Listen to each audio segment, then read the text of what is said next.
Yo, What's happening? What's the deal with the what's people, man? happening? Good morning.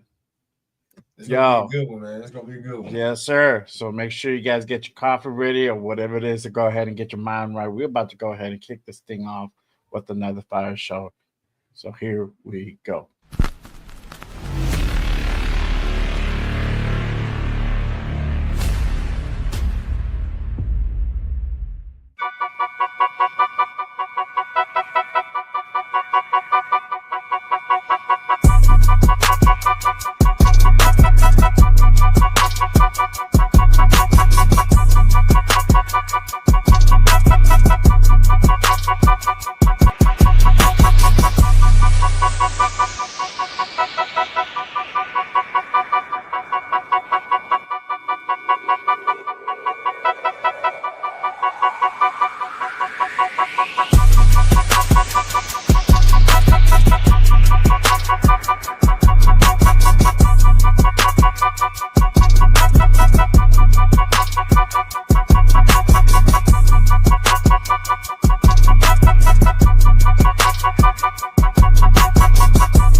Guy, Chris, protect the shield.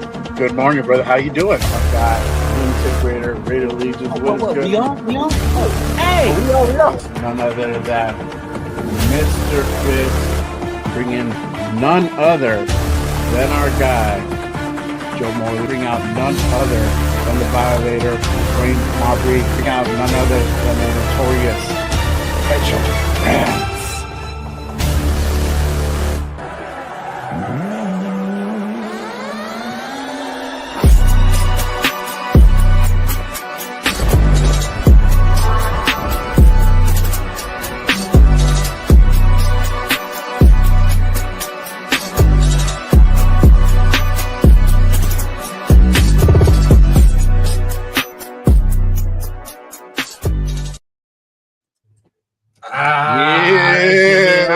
I'm always feeling hype, man. Almost maybe put the Yes, ski sir. mask on. Shit, Oh, what's yeah. going on? About to fucking murk dudes, you know what I mean? Yeah. Well, we're about to that clap feels some good. cheeks in about 2 days, so That's a I'm fact. ready. Yes, sir. Good morning, everyone. Appreciate you guys pulling up. Y'all already know what time it is. It's that time of the morning. So I hope you guys got your coffee, whatever it is, to get your mind right. Welcome to another Yeah. episode of Good Morning Raiders. Yo, we are your hosts. I am Jay Raider. This is the Raider Rundown in the building. We back in full effect. Y'all already know what time it is. Appreciate you guys pulling up. Salute to everyone in the building and already pulling up. Everybody on X, appreciate you guys tapping in as well. Make sure you guys go ahead and head over to YouTube and hit that like and subscribe button on both of these channels. Really quick, before we go ahead and start getting into it, let's go ahead and acknowledge our chat because obviously our chat lives do matter. Salute real quick to my guy, Raider Paul, in the building with the we starting it hard. That's what's up. Yeah. Shout out to my guy, our guy Raider right in the building. Salute, brother, with the Raiders! Yes, sir. Yes, sir. What's going on? Yeah, in the building. Salute, my guy. What's going on? Dre in the building. Yes, Family. sir. Good morning. Appreciate you pulling up. What Mark up, in man? the building. Salute, brother. Appreciate What's you. happening? What's happening? Our guy, Raiders Resistance in the building. If y'all don't know, make sure you guys go ahead and head on over to Instagram. Now on X. Go ahead and hit a follow on our guy Raiders Resistance with the fire content. I'm about to actually post some fire content of his in about a second. So make sure you guys go ahead and hit that follow button on our guy for sure. Salute. Appreciate you pulling up. Our guy Dixon, he says, "How dare run down Judge Genty?" When he checks somewhere, but in the air. He's probably gonna show up some way, somehow. I guarantee you, bro. You're gonna probably show up like 15 minutes into the show. Yeah, he ran a little late. It's all good. It's all good. Love that dude whenever he pulls up. Shout out to our guy, just the DJ in the building. Appreciate you pulling up. our guy Bueno in the building. Salute, brother. Appreciate you pulling up. Salute to you. Yes, sir. Yes, sir. Let's see here. Raider Dre in the building. Salute, brother. D Menace, one of our other guys. Appreciate you pulling up. Man, what's going on? Our day one. Jason Jason Downs. There you go. Yeah, Appreciate you pulling up, my guy. All right. Hey, and at the same time, man, you know, I ain't even run it by you, but feel like we should add this, man, because we do go on Saturdays, man. So of course, put it down below, man. Who you watching today, man? Of course, we all football related in here. We doing soft scouting, right? We not hard scouting, we soft scouting. So I mean, hey, put it down below, man. What games you watching? What players you watching? I know for me, I was trying to watch that Club Nick from Clemson. Booty, as I knew. Trash. I ain't gonna lie. But I like this Oklahoma dude, this Mateer. He's not bad. So put it down below, man. Tell us who you watching down low, man, as we get started. Yeah, you already know. Saturday college football. So let us know who you guys go ahead and tapping in. You got a team, Jay? You got a college team? I'm an SC fan. I'm an SC fan. Okay. But you know, it's not the best years, but you know, it's looking good this year. Look, this year ain't bad. Looks cool. Yeah, looks cool. Y'all ain't UCLA, I'll tell you that. UCLA is ass. Nico over there. Oh my God. Terrible. Yeah. So we'll see. I keep an eye out. Now it's like I keep more of a scout eye. So I'm like, I'm not 100% faithful to SC, but this still my heart's. I got you. Yeah, it's SC. I got you. Yeah, for sure. But y'all already know what time it is. Let's go ahead and get this show underway, y'all. We have a really fire-packed show. It is rivalry week. It is Chargers week. We're about to go ahead and put a beat down on the Chokers on Monday night. We're about to go ahead and get into it. But before we do, we need to go ahead and bring out our guest for this morning. Y'all already know this man. He brings some fire content on X and also YouTube, part of that Black Team broadcast. Also a co-host of my guy, the Raider Rundown. They do the bunts and breakdown. So make sure you guys pull up every Thursday, sometimes Friday. Make sure you guys go ahead and tap into It's going to be Fridays going forward, though. It's Fridays and going forward. All right, there we go. We're going to switch it up. We're going to do Fridays now. But let me go ahead and bring out none other than our guy, Mikeaveli, in the building. What it do, my guy? Appreciate you pulling up.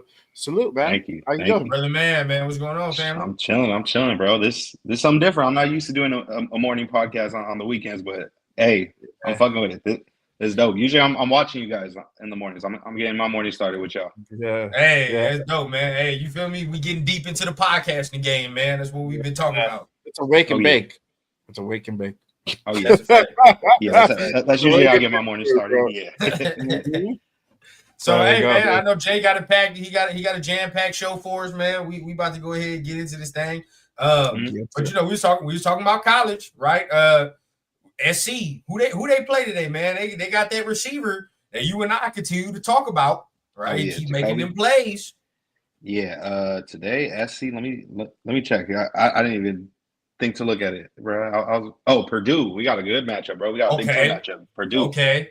Yeah, that'd be nice. I like to see that. D Menace, I did see your comment. Yeah, your Bruins are damn bad this season, man. The UCLA is damn bad. I already know what to say. Yeah, man. They dropping my guy Nico's draft stock over there. But if you're anywhere in the SoCal, you know the UCLA is like the Clippers to us. Look. Yeah. Oh yeah. Yeah, bro. They're here, but it is what it is. Exactly. Absolutely. Usually they suck. Sometimes they're good, but you know. Troy Aikman was the last good quarterback they had. I don't know how, bro. They're a basketball school, bro. They're a basketball school. Bro. Yeah, exactly. Exactly. But let me go ahead and kick this thing off, y'all. All right. So let's go ahead and start off a recap from Sunday's game. You know, we finally have Raiders football back, and we started off things in a great way. Raiders beat the Patriots 20-13. Yeah. Raiders start 1-0 for the season. Fuck, I don't even remember when we started 1-0 last time, bro. It's been a minute. Yeah. But Gino balling out. 24 of 34, 362 yards, one touchdown, one interception. Man, they started off hot, bro. And that was thing. I think I was running late, and I was changing, and I'm watching it on the phone, and then next thing you know, they hit Trey Tucker on the gut. And I was like, "Oh shit! What the?" I'm over here like yelling and screaming, "Wake up my daughter, bro!" It was a whole crazy thing, man. But we started off that hot. I think I don't know what was the opening drive, like 6 plays or something like that. Something To like go that. ahead and get the TD, Yeah, man. quick. But we started off fast. Then we fell flat. You know, after that Geno pick, things kind of like chilled the fuck out. The momentum kind of swinged a little bit. We're having some issues trying to run the ball, trying to go ahead and hit some of our receivers. We had a couple drop passes. But I think this is the biggest thing that we have to go ahead and take away.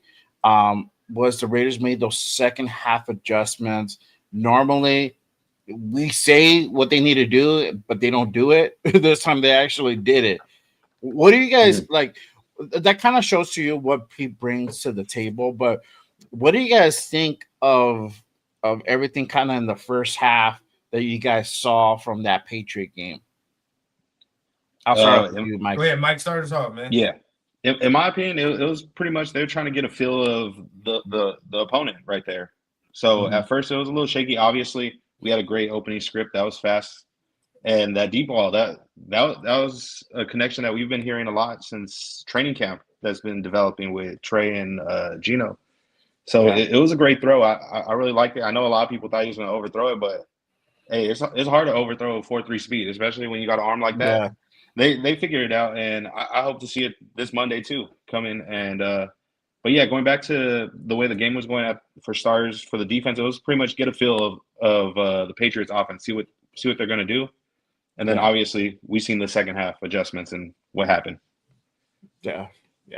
What about you, Rendo? What are your thoughts on the first half and how we came off the gate and everything else that proceeded after that? Started fast and then it tempered down like you expected it to. As far as the first game goes, now you can say like it was the interception, but at the end, like the interception really to me wasn't that big of a deal just because of when it happened. Again, I don't think that was I didn't put that on like, oh, Geno, what the hell are we doing? You know what I mean? Type of throw. It was more like, well, I've said it like multiple times. We was running 4 play action plays in a row. What the hell is going to happen? You know what I mean? On the 5th one. So that's just kind of how it was. I think we was getting too cute. It was time to run the ball a little. I think we should have ran the ball a little bit more in the first half because it was working more. I think so too. In the first half. Yes. That second half, they stifled, but in that first half, we was getting yardage and we went away from it too quick, I think. So there was that. But to y'all credit, man, and this is where, this is the difference in where you can say this is where we can be different. Last year, we lose this game. 100%. Lost. I mean, Josh McDaniels, flip of the coin. Probably losing, though. I ain't going to cap. We probably losing because we would have had maybe Aiden O'Connell in there or some other bullshit. But the decision-making, though, from the coaching staff and from the quarterback allowed us to get our shit together and win the game. You feel what I'm saying? Because honestly, if you really think, we talked about it, Jay, at length, and even me and you, Mike, we're better than this team, bro. We're more veteran. Yeah. We're better. You know what I mean? And so good teams, you all know the saying, good teams find a way to win even when you're playing bad. You feel what I'm saying? Yeah. That's what we did because we did not play well. I wouldn't say it was like a great game, but we found a way to win, though. Yeah. And we seen a lot of fans were stressing at the beginning, talking about, oh, it's same old Raiders. Here we go again. But it's like, guys, we're down by 3 points, and then it's a tie score. It's basically 0-0 going into the second half. Like, what are we doing? Like, I get it if we're getting fucking smacked, but we weren't, not at all. Like, it was a close fucking game, and we were in it. Like, it was a whole lot of time. 15-minute quarters. Like, come on, let's be for real. Yeah, exactly. And then coming out of that halftime, going into the second half, with the defense, they started slow, but they came alive in that second half, and they made 4 sacks in that game. The playmakers, I got to go ahead and give the flowers to, obviously, Brock Bowers, Michael Mayer, Trey Tucker, and Jacoby doing them. Jacoby came in clutch, bro. Jacoby had really good numbers on Sunday. He had 8 receptions, 97 yards. Brock, you already know what time it is. 5 receptions, 103 yards. Trey with two receptions, but obviously with that big touchdown, 54 yards. And Big Mike, 4 receptions, 38, and coming in clutch, definitely when we needed it, extending some drives when we were on third down, fourth down situations, extending the plays, keeping drives going. So those guys definitely got to give them the flowers. Another guy I want to go ahead and give the flowers. I don't have the banner for it, but Kyle Blue Kelly, he had a really good game. Surprisingly, I was like, oh shit, this dude's a dog. He balled out. Even that PI that he got, I still don't count it. Yeah, that was super PI call. That was all clean. Just because he didn't turn his head, that's literally the only reason why he got that call. But real quick, like I saw this comment. I'm right with you, Bueno. If Pete said that, I'm looking at this comment. I'm like, what the hell? We don't know who we are until week 10. Look, the season's about to end after that. The season's over. Usually Raider fans, Raider Nation, we like to come to the conclusion by like week 5, week 6. Yeah, like, bro. I need to know. Let's bring out. Do we need to bring out the mock drafts or what are we doing? God damn. Yeah, exactly. Start those 2026 ones early. If we still trying to struggle to find the identity by week 10, I think we already know the answer of what this season gonna be. I ain't even gonna cap. Yeah. Shit. But I ain't gonna lie to you though. We pull off a win this Monday, bro. I might be talking about shit. We win the division, dog. We fucking everybody up. Oh yeah, like 100%. I'm glad we don't play tomorrow because we get to see everybody. You know what I mean? You got the Chiefs playing, you got the Broncos playing. Oh yeah. Broncos play the Colts too. That's not no like fluff game to me. It's not no fluff game. Oh yeah, that's gonna be a good one. And in my opinion, that's who I would say, based on what I've seen just from off week 1, I'd say Denver's probably the more serious threat that I would be more worried about than the two teams that obviously played last week. Their defense is that offense is ass to me. Yeah, bro. I ain't fuck Bo Nix, bro. I'm not scared of that. But that defense, no, that's a threat. That's a threat. You got to worry about that. Yeah, definitely got to go ahead and respect that for sure. But let's go ahead and get into the much anticipated Raiders versus Chargers week 2 Monday night game. I'll be there, man. I can't wait. But let me go ahead and hey, in lieu of today being fight day, I want to go ahead and do a tell of the tape. Fire. And the tell of the tape here. Let me go ahead and bring this up. Yeah, let's go. This is a matchup between these two teams. Hopefully y'all can see it. If not, I can go ahead and zoom in. But you got both of these teams pretty evenly matched. In my opinion. Let me go ahead and pull up the stats. So total yards. Then this is from Sunday. This is from week 1. So Raiders had 389 total yards. Chargers 394. Passing yards, we hit 333. They hit 304. Rushing yards, really, you give the slight advantage to the Chargers.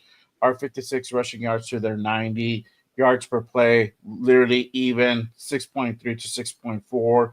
First downs, 21 first downs. They got 22.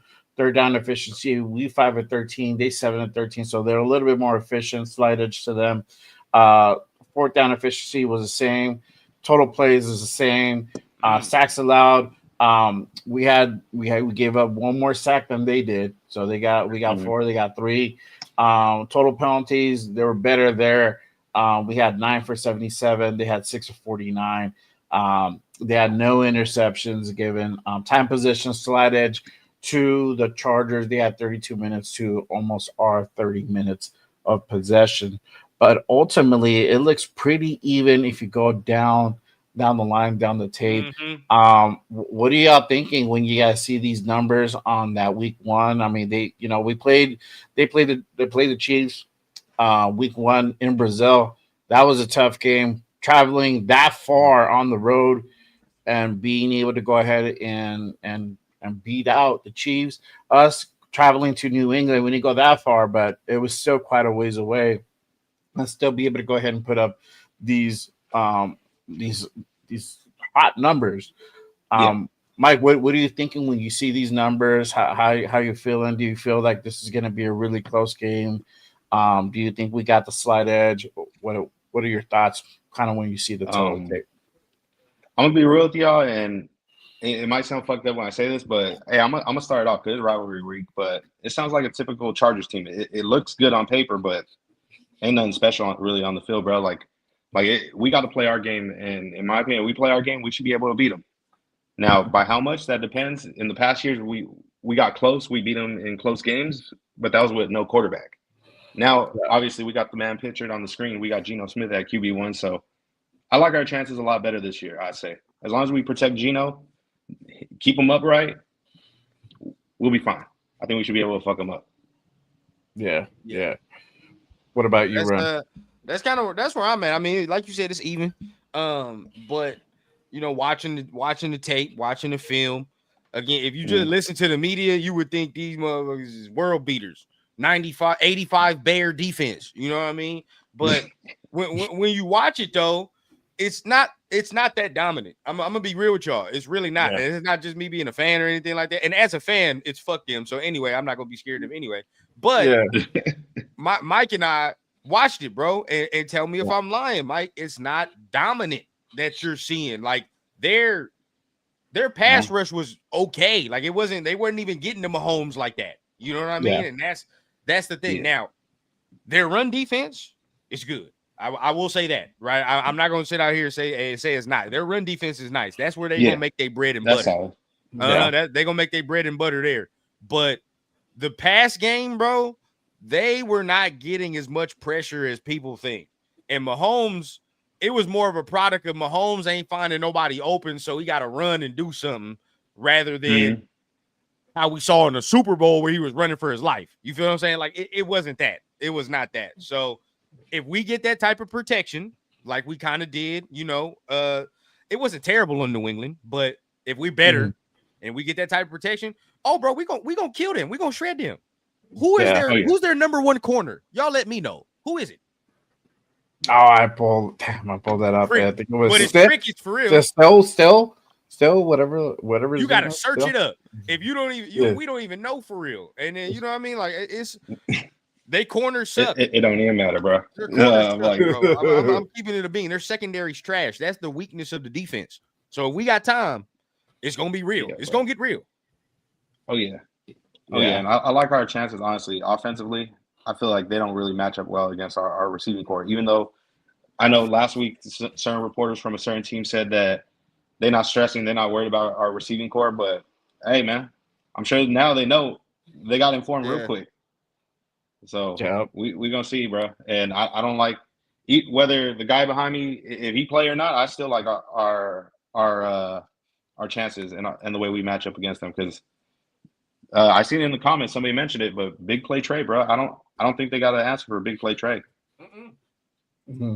Now, Brock, that does hurt. I ain't gonna cap. That does hurt. If you don't play, yes, you know that's a loss. That is a loss, significant. But I believe in Mayer, right? He's not Brock Bowers, so he is not gonna do what Brock Bowers is going to do, right? So let's not even expect that. But I do think he can move yardage though. He can move the chains. That's where I'm at. Yeah. Okay. And speaking of Brock Bowers, let me go ahead and go into this part, the injury report. So let me go ahead and pull that injury report up. We're going to go ahead and talk about it a little bit. So for the Raiders, and then this was put out as of yesterday. So on our side, we got Brock Bowers. He has a practice, since Thursday, a knee injury. So we don't know. I heard that it might be an MCL sprain. I've heard like different things. So we'll see what happens today. I don't see him practicing today, but I see him most likely starting on Monday. You know, don't quote me, but that's what I feel heart to heart. I feel that he's going to go ahead and play. Now, when I say this, I say this also with a grain of salt. we are going to see Brock play, but not as much as we would think he's going to be involved. I think Limited, Pete's really going to go ahead and protect him, maybe and put him in certain situations, and kind of either have him there as a decoy or just have him there when if he don't the practice ball's going to go today, to me, if he don't practice today, it's a wrap. Well, not a wrap, but it's possible. But some of them dogs, bro, like we seen it before, even with Max, where it was a rare occasion where all week ain't practice and game day show up, game time decision, he playing. Who knows? True. Maybe they just reserving him for this moment, and they're like, "Yeah, bro, you don't need to practice. We know what you are. Just preserve yourself for Monday." yourself. Yeah. And that's the thing. And this is where like the rivalry comes into play. You got mind games that happen between Pete and Harbaugh. They do this type of shit. So don't everybody out there watching, don't get it fully twisted. Say, "Oh man, we're not gonna have Brock." No, Brock they do definitely that, still be Brock can still definitely play on Monday. It's just a mystique right now. It could be a lot like a last minute decision. Pete could be like, "All right, you're gonna go ahead and start. You feel good? Get that cortisone in. Cool. You feeling good? All right, let's go." It might be that type of decision. So I'm gonna go ahead and share this pick, and I sent this to my chat, to my group chat, the Raider Connection. We were talking about this last night. So they're talking about whether or not Brock was wearing a brace. And if you see that picture there, he has the sleeve on. He has a compression sleeve on it. But then on top of that, you have the brace. Now, having the brace doesn't really mean a whole lot. Obviously, you also wear braces. I mean, I've fucked up shit before. You wear the braces because you're just trying to be safe. You're just trying to make sure, like, when you're walking, you don't fucking step out of place and fuck your shit up more, and you really want to go ahead and make sure it heals as much as possible. So with the brace, even as you guys see it, I still take it with like a grain of salt, more as a precautionary than as a like getting treated type of thing, I do get that. And because they said he bumped knees, right? So then, like, when you wearing a brace like that, my question would be like, all right, something clicking. You know what I mean? Like when all of us that had knee problems before.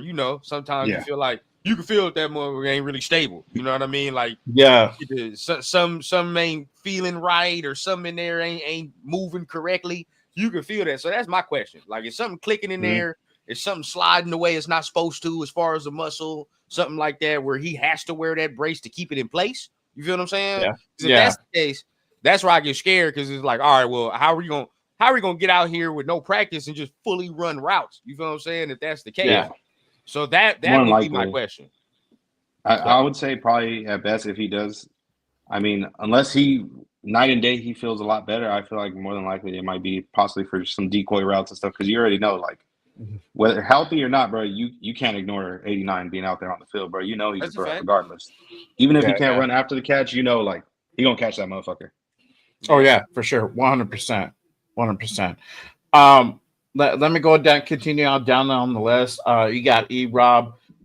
He did not practice on Thursday, but he practiced a little bit yesterday in a limited capacity. He has his elbow issue.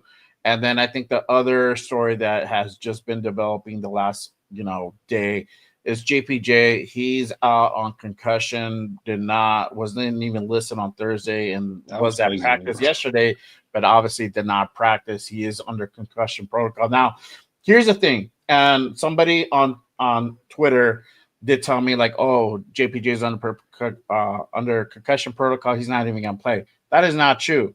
Now, there are like 5 phases that a player has to go through in order for them to go ahead and clear concussion protocol. I think the first one is to do like an aerobic exercise. That means doing some running. The other part, let me go ahead and pull that. I had it all pulled up. Concussion protocol. There you go. The other one was so first one is symptom limited activity. So in a light aerobic, meaning and balance training, that's the first one. Second one is aerobic exercise. So they do more strenuous aerobic exercise such as running or swimming. The third phase is football specific exercise. So they start participating like in non-contact drills. The fourth one is when they start doing club-based non-contact drills. So they start participating in practice. That's that limited capacity. And then 5 is full football activity. The player is cleared to return to full football. So once they clear the 4 phases, if they're good with that, then they get cleared to go ahead and return to full active football contact.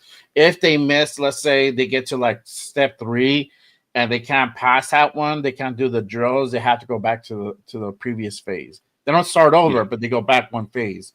There's no timeline for that, but typically it's about 9 days that they're on that protocol, the average time. So he could potentially come back early, but right, I don't know. I can't really say whether we're going to see him or not.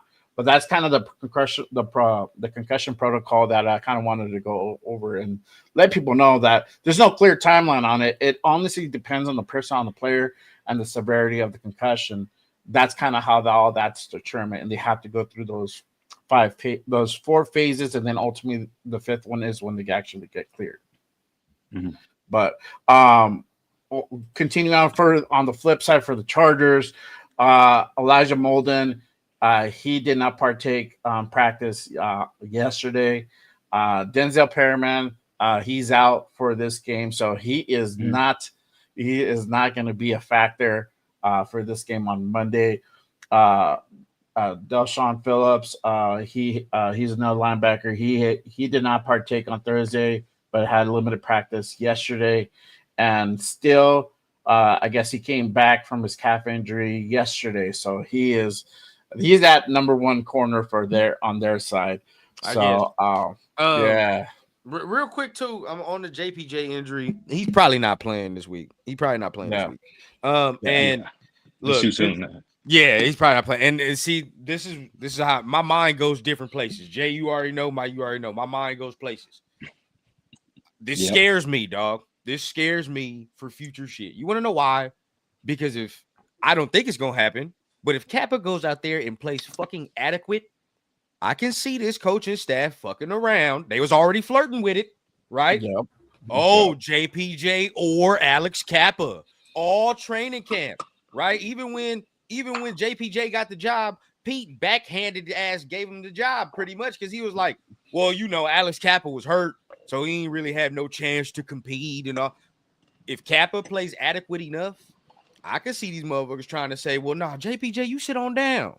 You sit on down and let Alex Kappa go in there. And that, I don't know for long term is going to work. Now, if he's just better than him right now, then he's just better than him right now. But we saw them flirting with it before already. They was already trying to do it. Just Kappa was hurt. So this could be that opportunity that the staff was waiting on. Yeah. Yeah. If JPJ can't go, definitely Kappa will get the start. Yeah. I don't know. I don't know how he has, I don't know how long. I think he's been practicing, but I mean, how good is he going to be? He did not have a good year in Cincy last year. No. And that's a scary part, how big of a factor is he going to be if he does get plugged in on Monday, right? Hey, what up, big dog? Are we going to go ahead and see Geno scramble a lot? It might be a possibility now. I'm glad that we have him and he can do that, but also too, he shouldn't have to do that because we saw what he can do if he has time in the pocket. He'll slice up motherfuckers 2 ways from Sunday if he has time in the pocket. And we saw what that O-line can do once they open up lanes. We saw that briefly. But if they can't, we also saw that, and that was kind of shades of last year where we had trouble establishing the run game, and this offense is really predicated on the run game. So there's a lot of questions on how that's going to go ahead and come about on Monday if Kappa does go ahead and get the start. What are your thoughts, Mike, if Kappa does go ahead and get started on Monday? If he gets to start Monday, I hope he's ready for them twists and stunts, because if not, it's going to get real nasty. Yeah, because I know, like we were saying, like rundown, piggybacking off what he said, he was originally kind of notched in as the starter before he got hurt. I feel like he might do fine. I feel like the reason why he was horrible at Cincinnati was the fact that it was just a complete different blocking scheme. So that was horrible. Now, do I think he's going to look like a superstar? I can't say that. I don't know. But I just hope he does a serviceable job to protect Geno in that case. And I feel like a big reason also why he didn't see the field is because JPJ is that talented of a player where you can't not have him on the field. Now, obviously, we would like to see him at center, which got Jack that just commented that said. Hopefully, we get to see that during the year. But as of right now, I mean, Jordan Meredith is doing a solid job. But let's see. Hopefully, they find a way to work together. Because Meredith as a guard, what would you say? He was average, maybe a slightly above average, right? Slightly above as a guard. Mm-hmm. As a center, that's what he is too. He's average, slightly above, right? So what's the difference, right? Me personally, if Kappa does play well, that's a big if, but if he does, right? You know who I want to take out of that goddamn offensive line, right there on the left. Right there on the left guard. I'm tired of it. Number 66. I'm done, bro. I'm finished. Okay. I'm finished. No more. Bro, that was week 1. Yeah, it was week 1. Sure, whatever. But that's supposed to be coming out party to say I've changed. This is it, right? Like, it's time for my money. Mm-hmm. No. And matter of fact, in contract negotiations, that he probably lost money on that game right there. Ain't go cap last week. He probably lost bread by how bad Parham played. So for real, we put Meredith at the left. If Kappa ends up playing well, put Meredith at the left. Put JPJ at center, bro. Come on, man. You should leave that Parham alone, Dad. Hell no. Wrong. Because we expect things, bro. And you know what? I've come to realize this. The players that I'm like tough on, these are the ones that we drafted and I expected shit from. And that's why I'm so disappointed. Parham got drafted. I expected things. You feel what I'm saying? I said, "Oh yeah, there we go. We got alignment, versatile, can do what he needs to do." Wrong. We do not. So I don't know what needs to happen over there, bro. But I don't know. Yeah, for sure, 100%. I think if the situation calls for it, I think we'll probably start rotating in Caleb Rogers, bro. He was inactive, wasn't he? Wasn't he even inactive? That's not even a good sign. Yeah, they might have to elevate him this week if JPJ is not playing. Oh, yeah, he's getting elevated.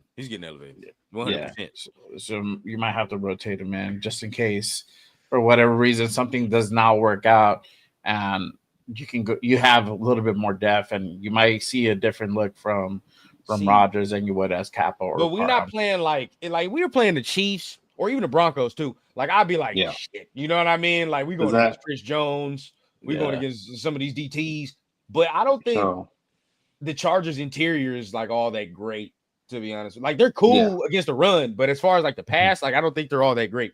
Yeah. So I was about to ask you that right now. What are your guys' thoughts? Like obviously it's looking like more than likely if JPJ don't play, it's going to be Kappa starting.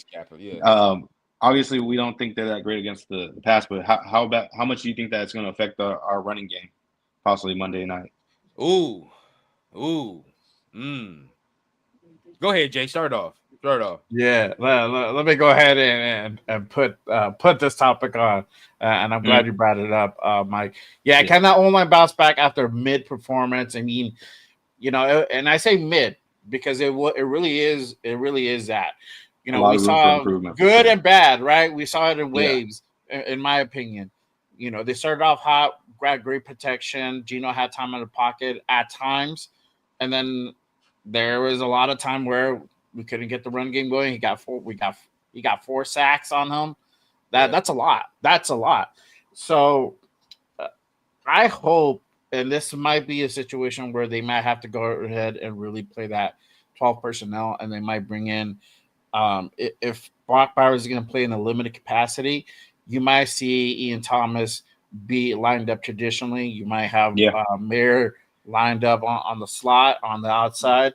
Or you just have Mayer play traditional. You might have to see that more often. I mean, we saw a play where they had Brock come in and play fullback for that Genty touchdown. So it might be that situation. We might need to go ahead and bring in Mike or Ian Thomas to go ahead and give us the extra blockage because our line might not be that good. So I think I think it's going to be interesting. It's going to be interesting. If JPJ is out, Kappa's in, our run game is going to suffer a little bit. We're going to have to see a lot of chips. And even we have to line that's it up differently. That's scary to even say that because our run game was already struggling. It's already bad. Yeah. I mean, let's keep it a bean. He had 38 yards on 19 attempts. So there definitely room for improvement. Kappa comes in. Who knows what we're gonna get? See, this is the thing. Maybe we do not struggle on stunts this week because you have more veteran. You can say that. I hope that's the case. But see, this is where I was so mad last week, and this is why I will not let up on 66. I can't, right? Because Parham, and Meredith is the first-time center. And JPJ has never played right guard, right? So we're like, all right, we understand that to a degree. And then you got DJ Glaze over there in his own little world in his second year. You kind of understand they need their time to actually gel. That argument that people frame there, that is for the right side. That left side, Look at Colton. Colton does what he's supposed to do. I mean, but Colton's different. But Colton does what he's supposed to do. He's veteran. The second next veteran person on that O-line is who? Parham. Why are you giving up stunts? Why are you the second worst graded lineman from the whole? Why? You feel what I'm saying? This is year 4. That's why I can't let up. You know what I mean? That's why I can't let up. No, I agree 100%. And I wasn't even happy that he got the starting job. I was okay. And we talked about this all off season is that we're okay with him as a rotational piece, but he got the nod to start. I'm like, okay, let's see how this works out. And then it hasn't working out a whole good up to this point, because it's been wishy-washy with the O-line.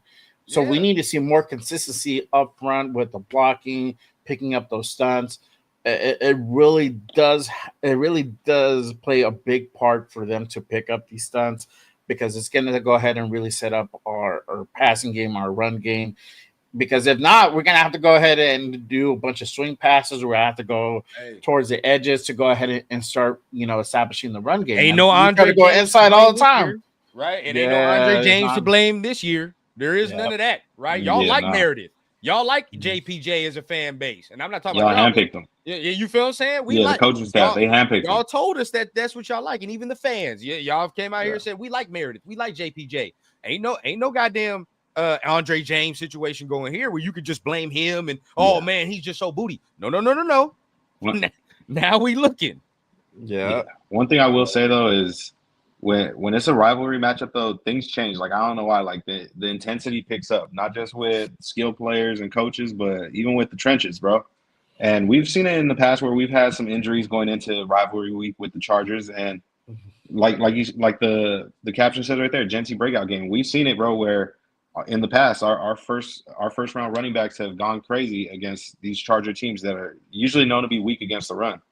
I feel confident that we're gonna utilize it more, especially better conditions. It's not gonna be raining inside Allegiant Stadium, so we should be able to see more production out of Genty, in my opinion, even if JPJ not out there. Nah, I'm asking both of y'all, man. Put the money on the flow, man. Put the money on the flow. How much? Okay. Yeah. What's the yardage? Bro? Shit, I'm hoping for at least $120. Okay. All right. What we on, Jay? What's your yard? Put the money on the floor, man. Where we at? All right. I'm gonna put it. So I'm doing 2. So if Kappa's in, at least I want the stats doubled. So 35-70 to 80 yards. If JPJ plays on Monday, we should see over $1. Okay. We should see over $1. We need Fair. that from him. We need that from him. We can't have 35-yard games from him. And so I know we're talking about, obviously, for our O-line, we're missing people, but they're actually missing a key figure in their run.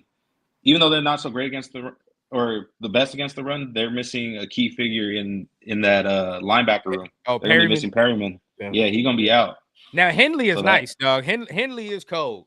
But Dre, I'm with you, bro. Like, look, 80 yards for this week, I can live with because we got to build up. Right? Let's build up. All right. Now with Trey, 110, with Mike, the 120. You goddamn right. That's what I would like. 100%. That'd make me feel better as a fan. Yeah. And way better. I don't know That's if a we're gonna have this generational type conversation, performance to me. Like I don't- that's like near bar for generational performance. I don't know if we're gonna have this conversation, Jay, but look, I don't care who you are. I don't care how positive you try to spin the shit. If he does not at least get 80 yards soon, we gonna have conversations because those conversations are already happening, but it's not all O-line if that's the case, dog. I'm sorry to Yeah. break the news to you, but if he cannot just break 80 yards in a game, that's not all O-line. I'm telling you all that right now, bro. It's not. Now, most of it can be. It can be like, well, but that shit can be 70-30. I'm telling you right now, bro. It can. Yeah. If he can have 70, 80 yards on this game on Monday, that's cool. We'll be straight. We'll be straight. And that would set up so much for our passing game. We're going to be able to go ahead and kind of light it up. They'll respect more of that play action because he's going to be able to go ahead and know the Chargers are going to be like, hey, we got to go ahead and respect it. If not, he's going to cook us. If we think he's going to be pass and it's run, he's down for like 20 yards. Yeah.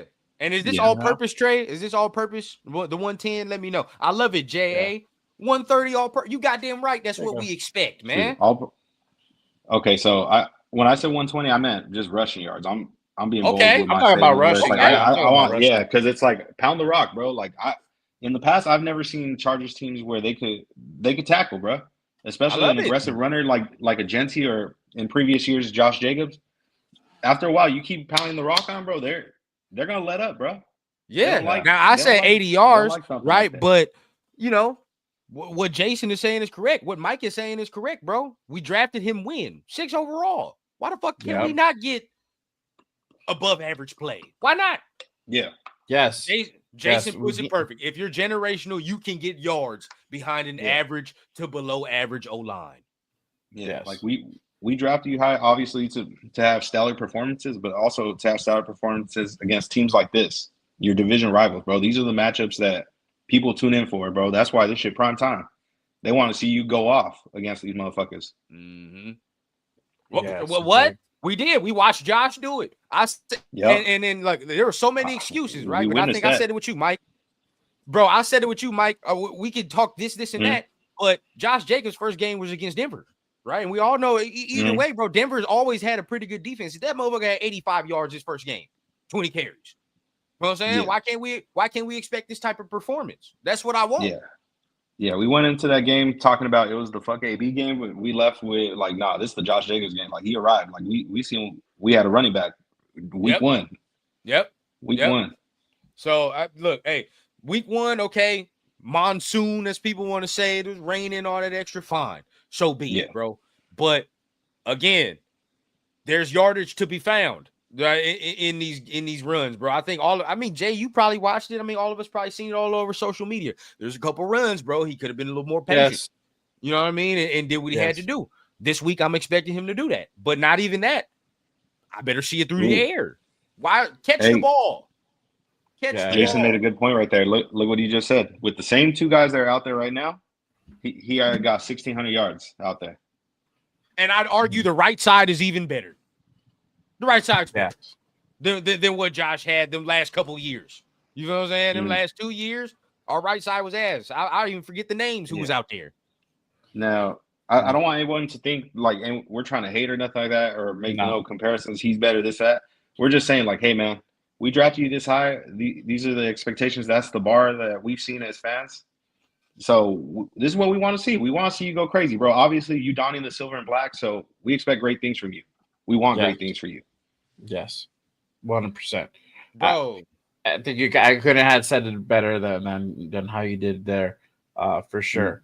And this is the thing. You had flashes of it on Sunday, and you had that play, and y'all know what I'm talking about. Like literally, he had to beat a corner because of the slip or the trip, whatever you want to call it. He would. He only has slip, bro. He's housing that shit. I would have wanted to see that. I would have loved to see it. If he would have housed it, we're sitting here having a whole different conversation, right? Oh, a whole different that would have been ESPN all over the place. That's what Saquon and them does. That's what Derrick Henry does. Bro, he'll have like 40 yards in 3 quarters, but all of a sudden, Saquon will break one of them 50-yarders, 60-yarders. Now, all of a sudden, who cares how many yards he had in the first 3 quarters, bro? He just broke one. You know what I'm saying? Like, that's what it is. And last thing I'll say, I'll shut up and I'll let Jay go ahead, bro. I do not want to start excuses, right? First game, oh, it's a monsoon. It's raining. Second game, no Brock Bowers, no JPJ. When the fuck are we just gonna be real about it? You feel what I'm saying? Like, stop the excuses. I'm not gonna do that. You feel what I'm saying? So when are we gonna sit here? Oh, he should do it by week 5. That's when we play the Titans. So that's when it's gonna be an easy game. What the fuck are we saying? What are we saying? Bro, you know what I'm saying? You gotta like, be bro, able we to do drafted this this at all motherfucker times. 6th overall for what? Let's get right, bro. Get right. Yes, exactly. And speaking with, and this is a thing, and still sticking on the Genty topic. You know, we're criticizing and we're saying all these things, but also too, and this is what I do like about him. He stepped up and said, "Hey, you know what? I didn't play the best game. Yep. Let me go ahead and pull this up real quick." Oh, my bad. Yep. Took Mike off for a second. Shout out to Raider Resistance. Make sure you guys go ahead and give our guy Raider Resistance a follow. Yes, sir. All right. So this is Genty the other day talking about the Patriot game. Let's see. Let's hear what he has to say. Sense that a little bit, and you feel like maybe you got that under your belt and ready to do what you normally do on them. Yeah, I mean, I don't think I was too fired up. I mean, it's football. You always gonna get fired up, but I think just in terms of the game, just making reads that I've always made and just being better. Honestly, I mean, I didn't play my best in the run game, and I'll be working this week to be better at that and be better for the guys up front. There you go. Y'all heard it. And so when a motherfucker like Money Chuck come in here and get to saying, "Oh man, he don't know what the fuck he's talking about. Oh, he's just hating," it's from the man's own mouth. He says it right there. Yeah. I did not play well in the run game, bro. I gotta help the guys up front, and that's 100% what we've been saying the whole time. Yeah, that's it. And it goes vice versa, hand to hand, because the old lineman would probably say the same thing about him. So, or say that they got to help him out because they didn't play well. So it all goes hand to hand, bro. Two things can be true. It's not always black and white. Yes, exactly, for sure. But before I go ahead and move on to the next topic, again, appreciate everyone pulling up and tapping in with us on this Saturday morning. Appreciate everyone in the building. Buttons. If you guys haven't done so, make sure you guys hit that like and subscribe button on all the channels. I got Mike's channel pinned down below in the description. Appreciate you guys pulling up and tapping in. If you guys are also on X, make sure you guys head on over to YouTube and hit that subscribe and support the show for your boy Jay Raider here. Appreciate you guys pulling up 100%. Really quick, I got to go ahead and shout out Royalty in the building. Salute to our guy Hollywood Raider Jeff in the building. Mr. Hollywood himself is here. Appreciate you. He is now the king of New England, dog. I've seen that. Shout out to him, bro. That's dope. He got anointed by Mark over there. Shout out to the Black Hole. I'm officially Black Hole too. So there we go. I heard Jeff getting a key to the city soon too. I heard they're gonna give Jeff the key to the city. I got to kiss the ring, dog. You already know. I got to kiss the ring. He's getting the key to the city and everything. Damn, moving on up. It's crazy. You talking about Georgia or Tennessee? I'm gonna be real, bro. They both. I like that quarterback from Tennessee they got right now. Is that Aguilar? The Joey Aguilar? Yeah, Joey Aguilar. He got an arm on him. I just hate that offense, bro. That offense is so trash when you gotta like draft somebody. Shit. It had people talking about Dante Thornton don't know how to run the route tree and stuff. It's like, man, if you watched a couple years before that when he was at Oregon, they had him running the full route tree, and he was making some shit happen. It's like you got the Tennessee. They're like, no, we don't do that here. All right, just go routes and posts. All right, you're doing too much fancy shit here, bro. Relax. All right, we don't run all them routes. Relax. Yeah. I don't know. I'll take the dogs because y'all defense, bro. Because of the defense. I'll just say that. Yeah. Trey, I always gotta give you a hard time about the Georgia dog. That quarterback sucks though, Trey. That quarterback is ass. Yeah, bro. I'm gonna tell you that right now. Damn. He's trash, bro. I don't like him, dog. I don't like him at all. Hey, that's the thing though. I respect Trey about that though. He stand on business and he loyal to the soul when it comes to his Georgia Bulldogs, bro. Oh yeah, this man was telling me that Stetson Bennett was gonna be the future. And it's all good. We players fuck up. I get it though. I respect it. You No, I ain't loyalty gonna to your lie. He squad. looked good in the preseason, though. He did look good in preseason. I ain't gonna cap Yeah. to you. He still got a job, at least. You feel me? He still got a job. Yeah. Yeah. That true. other dude y'all got right now, he gonna have a job, all right. It ain't gonna be on the field. It ain't gonna be on the field in a minute, bro. I ain't gonna cap to you. Damn, bro. Say you're gonna be an Amazon driver. That's fucked up. Accountant. Oh, Accountant in a minute. That's what's up. All right, but let me go ahead and hit this part real quick. Are we gonna? And I talked about it earlier with Brock possibly, not playing on Monday. I feel like he's gonna play, but if he does play, like, even what kind of capacity are we gonna see him in? And are we gonna see more of Michael Mayer be involved in this game? What are you guys' thoughts? I think so. We saw him play really good Mhm. on Sunday. Do you guys see him being more integral in this offense come on Monday?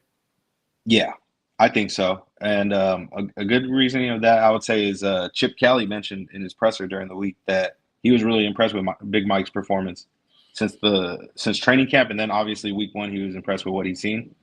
And as fans, I know the moment we got Brock, it was like, all right, we push Michael Mayer to the side, but let's be real, we got to be honest with ourselves. Even though Brock Bowers is arguably the greatest tight end we might have seen ever, hey, we got another tight end 1 caliber player right here in Big Mike, bro.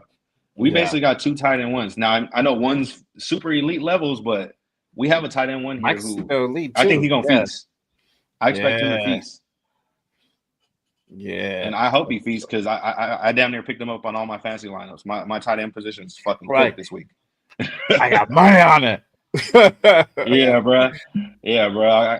In that content creator league, my majority of my team played on Thursday night and didn't do shit. So, hey, bro, Mayer, I need you to go off. I need like 3 tubs if Bowers don't play, bro. There you go. That's what's up. Yeah. You might see that too. You might see a 2 or 3. You never know. Yeah. Shoot. What about you, You're Rev? a serious What red you- zone threat. I hope so. Yeah.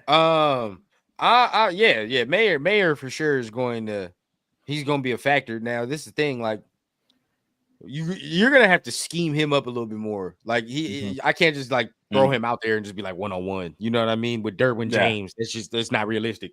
So it's gonna be more on Chip to get him schemed up and open. You know what I mean? Which he can do, and it's not to say he cannot beat Derwin James in certain things. He's not that like savvy as a route runner like Brock. You know what I mean? He uses body positioning more. He uses physicality more. And with a guy like Derwin James, that kind of plays into Derwin's strength, right? I mean, Derwin's physical. He's big. That's all the things he kind of want to do. So that's why it'll be a little tough. But underneath, he can eat. You know what I mean? Against a guy like, Henley, he might be able to eat a little bit. That's where we can go ahead and find some things. But this is why, again, I'm gonna bring it back to it. I don't know about May. I know Mayer will be a factor, but I don't know. The matchups are a little wonky for him. The factor is the running back because Genty out the backfield against a Deion Henley, I like, right? That matchup should be 10 out of 10. We eating. You know what I mean? Yeah. So that's why I've been so adamant this week. I've said it the whole week. He's got to get involved in the passing game, bro, because without Brock Bowers, we need another weapon. And it has to be Genty for real. Yeah. Jack Best too, if we can get it. But I do like Mayer. Mayer is definitely going to be a focal point. Yeah. Yeah. 100%. And I agree. I think they have to go ahead and scheme him up, right? And there was a play on Sunday where literally they lined him up traditional. He ran his route. They forgot about him. Pat defense, the linebackers, they forgot about him, bro. And he was able to go ahead and make that catch, extend the drive. And ultimately marched down the field. And I think we ended up hitting a field goal from that. So I think you're going to have to design it that way. I think you could go ahead and line them up on the side, on the outside, but again, his route running is a little bit different than Brock's. So you have to do it a certain way, right? But I think he'll probably find more success lining up as 12 personnel, and then he'll be able to go ahead and run his route that way, sure. I wanted to ask you guys this, and again, this also plays into Brock possibly not playing on Monday. Really quick, shout out to our guy Anthony. He says Janet 150 yards rushing, 2 touchdowns. I love it. Is that Facts, bro. Expectations or Ha! you need it because of fantasy purposes? I need to know. Yeah. What's the deal? Is it fantasy or I is think this like what both. you really need? But He's I love like, the expectation, bro. We shouldn't expect nothing less from our first rounders no more, bro. We gotta stop this shit as a fan base. That's shit. You go to Philadelphia and your ass not producing, what them fans gonna do over there? You know what I'm saying? They damn near running motherfuckers out of town over there. We got this. We got to start getting ruthless. We too damn nice as a fan base. Oh man, 40 yards. I'm good with that. Where? Will we see more? I'm not good with that. I see 35 yards and what was it, like 19 carries? Yeah. 35 yards, average 2 yards per clip. No, that's like average number. I'm like, we can Zamir White could possibly do that, bro. You know, we could just throw Zamir and just have him do that shit all game long. Yeah. And he's better than him. We know that. Yep. We know that. So we just need to see the production come forward more. I've cooled off on Tyree. Yeah. I've cooled off, bro. He deserves the back. You know, we'll we back off a little bit. Honestly, speaking of Tyree, this might be a bold take here, but in my opinion, based on what I've seen on film, bro, I'd start Tyree at opposite Max this week. If we're being real, based on tendencies and matchups, I would want to see Tyree go up against Alt this week. I feel like I don't know if Kuntz is a good matchup, bro. I don't know if Kuntz is a good matchup for Joe. Straight bull rushing, bro. Straight test him because from what I seen on and we seen it yesterday on Blunts and Breakdowns when we were watching it, bro.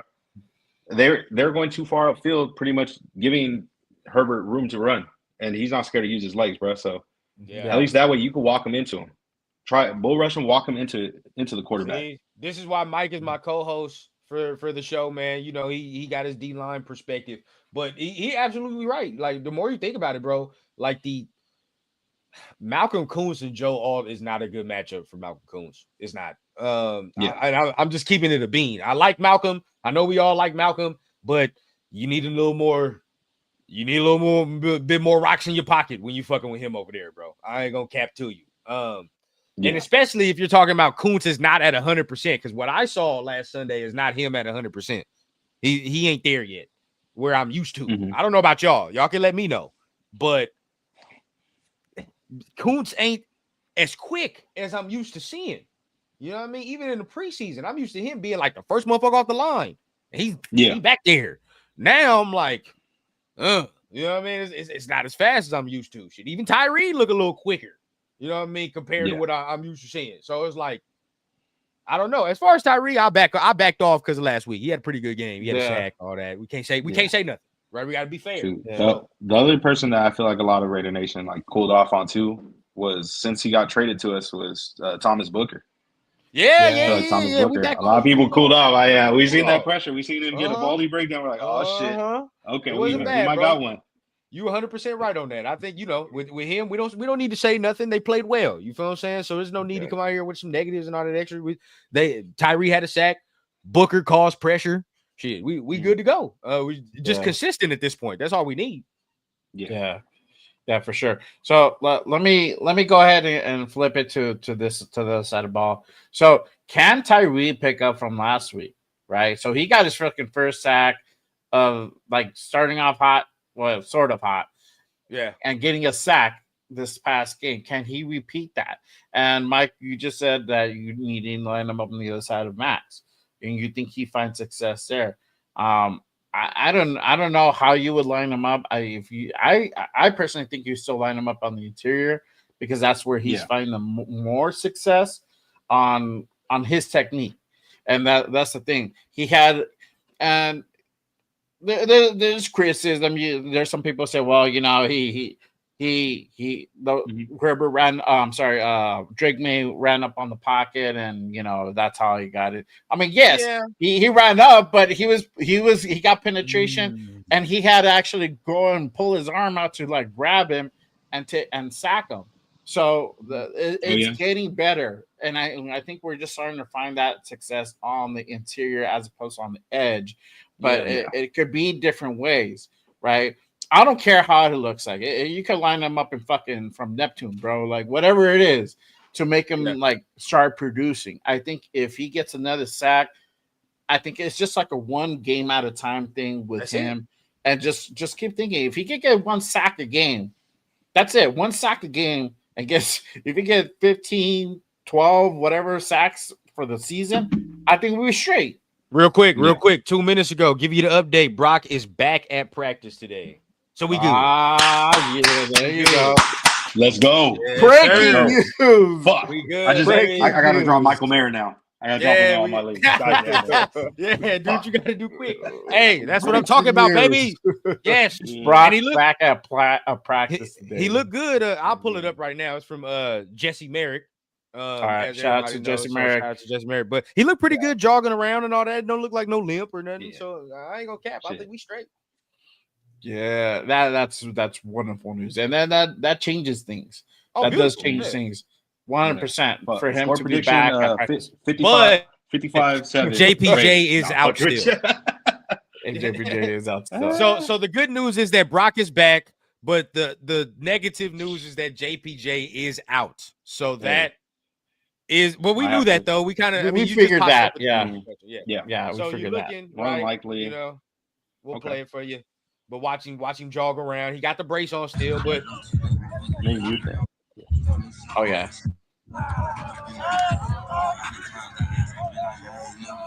Where are you at? Oh, I see him now. I see the goat. Yeah. He don't look gimpy. I'm sure they'll get him like running some routes or something like that. But he look like he can. He look like he can move around okay. Now JPJ on the other hand, we'll go to his this other tweet right here real quick, so y'all can still see exactly what it is. Yeah, I can still see him possibly. Yeah, he's I don't gone. know. I can still see limited reps. I don't think they're gonna go full all in with Brock at the moment. Obviously, you want to take care of your franchise player right there. Yeah. But I can see them giving him a few looks, but I don't know. Like, I'd still we got to make sure how he looking first. Like right now, he looks okay jogging wise, but I don't know, man. I don't know. I don't want to take a chance. I hate the Chargers with a passion, bro. But yeah, I care more about this. He just got to have him long term.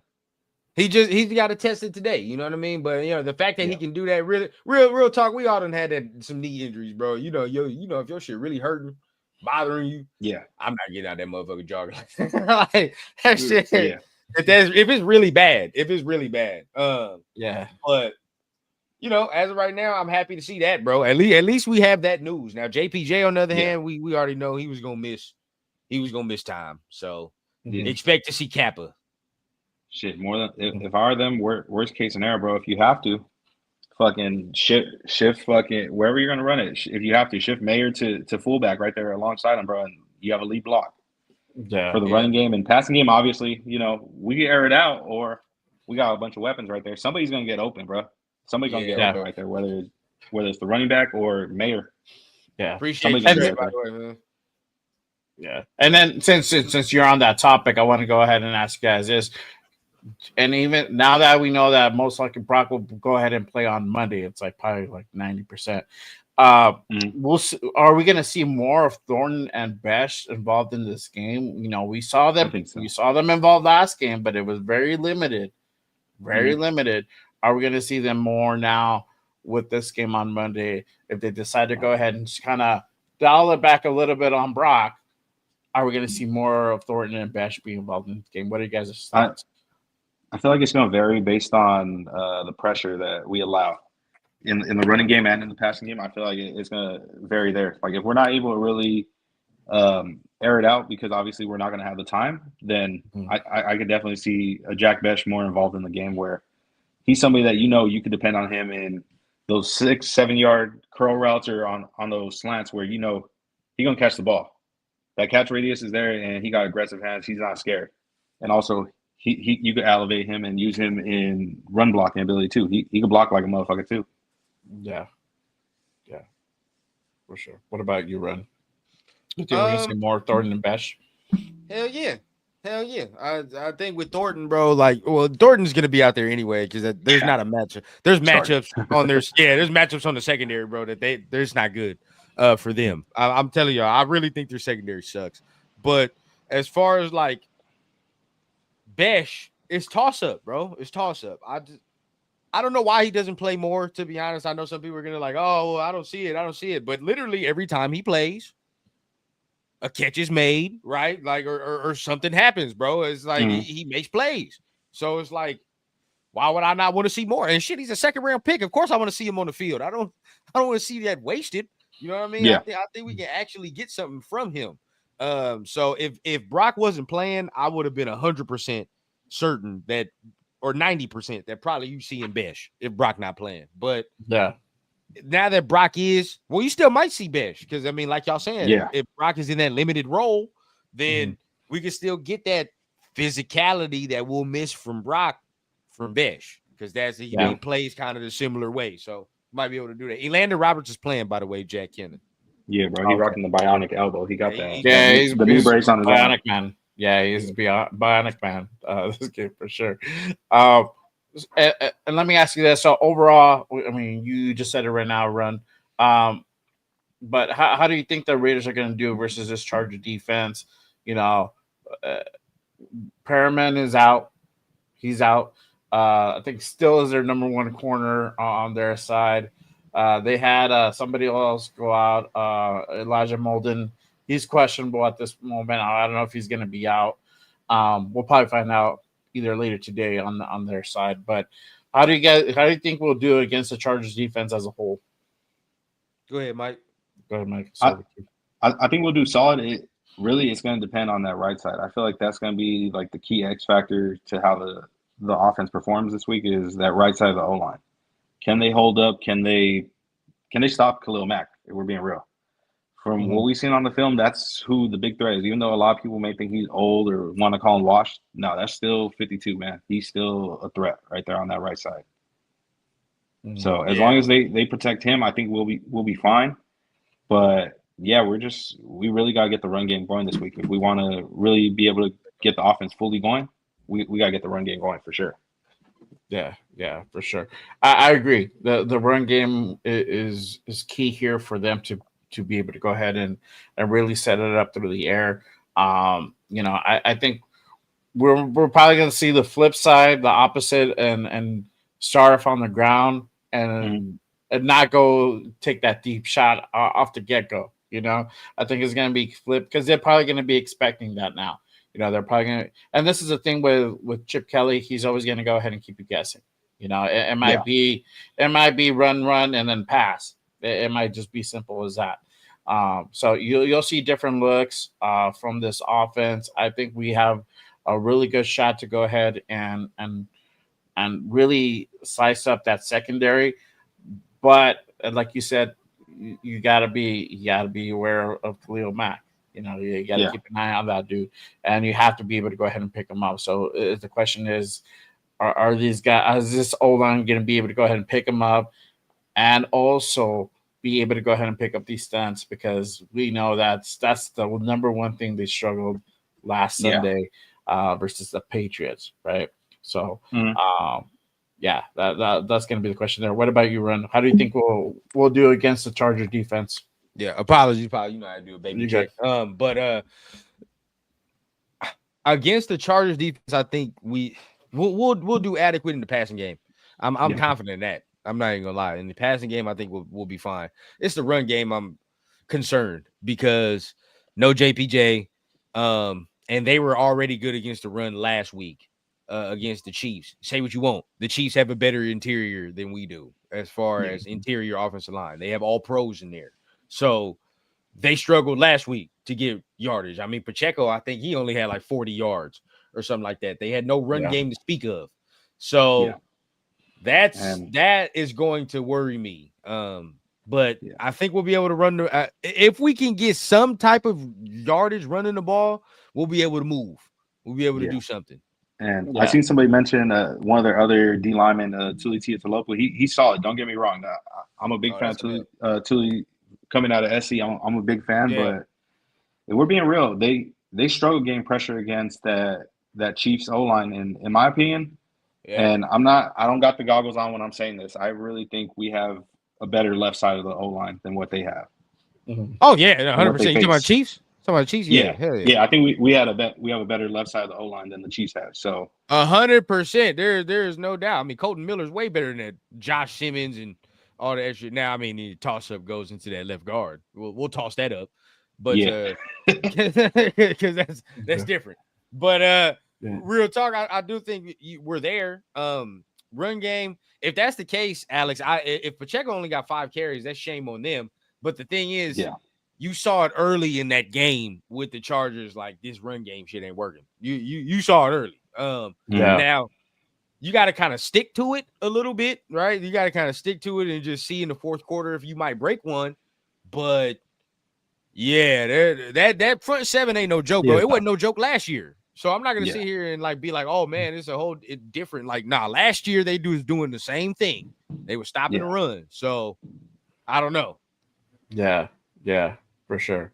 I agree 100%. Yeah, like he's like, where's Lucky Tassolini on facts, bro? Big Shit. he still got. Hey, does he still got the boot on, or he healthy now? I think he's healthy. Yeah. Okay. Shoot, they might have to see what he got in that goal line situation, bro. Just move some bodies. Just move them the opposite direction. Yeah. Yes, exactly. Maybe we'll see Piggies lined up as a fullback dog. Those goal line situations. He was inactive too himself last game. Shoot, I'd even be cool with that. If we needed an extra blocker, bro, for the running game, put Tonka right there or Piggies, bro. Hey, we know they can block like a motherfucker too. At least they'll hit somebody. Exactly, 100%. Let me ask you guys this: you guys think the D-line can step it up again in this game? I think it's a must that they have to go ahead and step it up. Max, Kuntz, Butler. Now you got Booker as well. But I think this is also another anticipated match: Max versus Alt. Who do you guys win? Who do you guys think will win that matchup this time around? I think last time was Alt had the better of him, and I know Max has that chip on the shoulder now. He ain't gonna forget about that shit. Who do you guys think will win this matchup this time around? Do you think Max will get the better of him? No, I think he will, also because he's actually going to be 100% healthy this time around compared to the last matchup. But Max and Alt, they don't too often line up against each other, just because Max usually plays the opposite side of the ball. Right. So I know Charger fans like to harp on those 8 reps or whatever, but I'm like, let's be real. If it was more than 8 reps, I don't think it goes like that, bro. I feel like it ends up being probably going in Max's favor, because you're gonna have to deal with that over and over and over again. Day long, yeah. And the opposite side, I know we're Max is probably licking his chops seeing Slater on the opposite side, where he usually matches up. And the Chiefs didn't get no pressure when we watched the film yesterday on Blunts and Breakdown. But if we're being real, they didn't have a Max Crosby on that line either. They got to worry about Max Crosby, and we already know they're gonna send the house at Max. They're gonna try and do whatever they can to stop him, keep him out of that backfield. So if they're doing that front interior, Booker, AB, whether it's Kuntz or Tyree, hey, y'all gotta step up, bro, because a lot of people are gonna be focused on him. Y'all got that one-on-one. You got to win that rep, whether it's all, don't matter who the fuck it is. Do what you got to do. Get back there, bro. Yeah. And I say this: you got to let Jamal Adams loose earlier. You got to let that boy eat. Let him go at it. If Max is getting double teamed, which we know he will, send that dude. Send him. Delay that blitz. Yes, and he'll eat for sure, 100%. What about you, Run? Who do you think would win that matchup this time around? You're muted, dog. Oh, my bad. I think Max didn't heard the talk from last year. Everybody was already saying it. Oh, Alt is the Max stopper. This is why we draft him, things of that nature. So I'm pretty sure you didn't heard that. Now, this time around, they're probably not going to, Mike said, they're probably not going to face each other that much because he goes on the other side. But when Rashad Slater comes back, we'll be able to do that. But as of right now, maybe if Max wants to move around, that'd be nice to see. Yeah, because I'm sure he wants to entertain that matchup for sure. He want to get the best of them. He want to redeem himself. I know the type of competitor Max is. He wants that matchup at least 5 times. I'll say in the game. We might see that, but yeah, for sure they're gonna do. They're probably gonna try and do exactly what New England did to him, where they're gonna have people trying to bear hug him and fucking put him in chokeholds and shit while they double and triple team him. They're gonna try and do whatever they can. Yeah, For sure. That's the MO. It almost reminds me of like Hack a Shack. Yeah. For those Laker fans in the building. You already knew like when it comes down to late in the game and you're within reach, Hack a Shack comes in effect. You know, like Yeah. it's just a slap and push or whatever. You know what I mean? Let me ask you guys this. Are we going to be able to go ahead and see Thomas Booker and Kyle Blue Kelly pick up where they left off? Kyle Blue Kelly had a really good game last Sunday versus the Patriots. Surprisingly, to me, it surprised me. You know, I was kind of weary of him getting the starting nod. Pete said he just looked better than Porter, right? And he played pretty solid. You know, I didn't really see anything where he really got cooked. Made a lot of good tackles. So what are you guys thinking about these two guys? We talked about Booker a little bit earlier. I like what he saw. Shout out to the War Room. They did the breakdown. We saw Thomas Booker getting repeated penetration, pause if necessary, on the interior. Right? We saw him being one of those guys in there and just disrupting shit. Are we going to continue seeing that from Thomas Booker? Are we going to finally probably even see a sack from him? What are you guys' thoughts on these two guys for Monday's matchup? Thomas Booker, I think he's going to do his thing. I like his matchup that he has against that O-line. Now, Kyle Blue Kelly, he impressed me, and I hope to see that continue forward, but I feel like this wide receiver room is a bigger test for him opposed to last week against New England, and also a bit more of an experienced quarterback too. Now, it's all going to really depend on what scheme we're running. Like if we're doing that soft zone coverage where they drop back like 8-9 yards, if we don't get no pressure, it's going to be a long fucking day. And we're going to see fans yelling at these corners talking about, oh, why aren't they making plays? Because they're so far back. Yeah. In my opinion, these are the type of matchups with quarterbacks like this where it's like, nah, bro, you gotta press them. As a corner, you got to press these receivers. And D-line, you got to get pressure. You can't give him no time in the pocket. You give him more than 3 seconds, he's going to find somebody to get open. He's going to pick you apart. Mm-hmm. Mm-hmm. Yeah, that's real. For sure. Blue Kelly, yeah. I mean, it is a bigger test. I mean, Johnston, you would, from the outside looking in, everybody like, oh, my God, so improved. You know what I mean? He's going to do his thing, Mike. We watched the film. We saw one of the touchdowns and how he got one of those. Yeah. So the debates on that, I think the matchup for him and Johnston is actually pretty good for Blue Kelly, to be honest with you. I think that's a nice little matchup. The matchup that I worry about, and I don't even know if you have him on here. It's Stokes. I worry about Stokes because he got to guard Keenan Allen. And even at his advanced age, Keenan Allen still knows how to kind of run routes. Yeah, you know how to run routes. He's shifty like a motherfucker. And we ain't got to talk about McConkey because we're gonna talk about him enough after the game. I guarantee you. No, but for them, their X factor is. I've said it all week. Dude figured out he had hands attached to his arms, and he figured out you could catch footballs with that. So that's the dude, Quinn Johnson. I know Rundown don't really see him as a threat. A blind mouse will catch some cheese every once in a while, man. A blind mouse catch cheese every once in a while. Yeah, for sure. And that actually brings to the next segment is the secondary versus McConkey, Allen, and Johnston. Can they limit them? Are we going to be able to go ahead and see Kyle Blue Kelly really start limiting some of these guys with Johnston? How is our safeties going to go ahead and operate in case these guys get the slip, or are we going to continue seeing like how Polamalu got that pick last week? Are we still going to continue seeing that same progression? And also, can Chin step up and start being also another factor? What are you guys' thoughts, the secondary versus those three guys? Well, barbecue chicken on that first one. Yeah. McConkey is going to eat, dog. He's going to eat, bro. I'm sorry.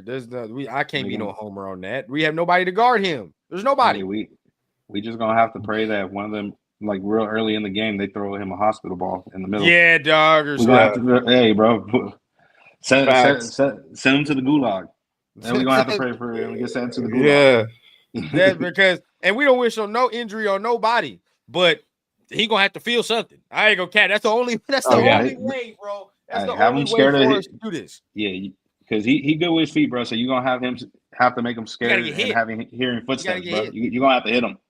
You gotta get hit, bro. Like that's the only way for us to stop McConkey. You gotta hit his ass. You gotta be physical. So anybody that's playing slot, you know what I mean? If he goes in the middle, you have a chance to hit him, you gotta hit him, dog. Like this just is what it is. Because if you allow him to all day find zones and creases in the zones and do this and that, he's gonna kill us, dog. He's gonna pick us apart. Oh God, bro. Yeah, for sure. Yeah, 100%. So let me go ahead and go into this part. The keys to victory. What do you guys feel are the keys to victory to go ahead and get the dub on Monday night versus the Chargers? Ron, I'll start with you this time. What do you feel that the keys of victory are going to have to be done in order for us to go ahead and get the dub on Monday? Go ahead, Mike. Oh, all right, we'll flip it over to Mike. My bad. Hey, I'm over here reading. I'm reading these chats, bro. This shit's getting spicy in here. I'm over here. Oh yeah, some funk in there. That's crazy. So I'll just keep it point blank simple. And since it's home opener week, obviously, and Raider Nation is going to show out at Allegiant. In the words of the great and legendary Al Davis, bro, the quarterback must go down, and he must go down hard. Pause. Yeah. You got to hit the quarterback, bro. Take the quarterback down, affect the quarterback, get in his head, bro. I have never seen that's one thing about him. A lot of people call this dude an elite quarterback. I don't think so. I don't think he has that it factor to him where once he gets ruffled, bro, that's it. Like you get in his head and he's done for. Yeah. So you got to hit him, get in his fucking head, and I like our chances that we do that. Yeah. Agreed, bro. You gotta get to him. You gotta get to him early. That's what it is. You know what I mean? Because it's quarterback of this stature, bro, he's going to pick you apart if you allow him to. McConkey knows how to sit in zones. They're gonna kill you. So we got to be physical.